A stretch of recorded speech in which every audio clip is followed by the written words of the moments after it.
This protocol provides a new method for an old technique, and it will provide a new approach for a large number of basic science researchers.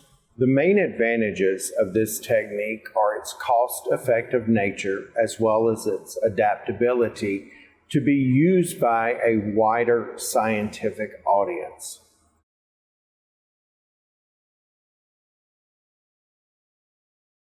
To prepare a migration plate, use a light-colored permanent marker to draw a line down the center of the back of each well of a 48-well plate, and to draw 3 hash marks to divide each well into 3 separate areas of interest.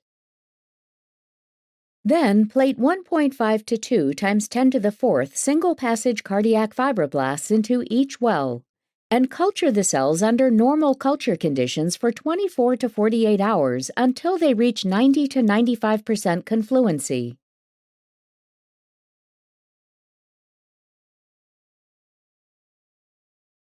When the cells are ready, remove the supernatant from each well and use a sterile P200 pipette tip to make a one-pass scratch along the drawn lines. Rinse the wells with low serum medium to remove any unattached cardiac fibroblasts and add 500 microliters of low serum medium to each well.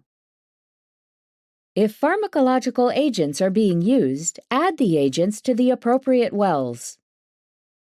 Next, use an inverted microscope with a 20x objective to capture 2 zero-hour images per well, using the markings to position each well to allow imaging of the top half of the scratched line.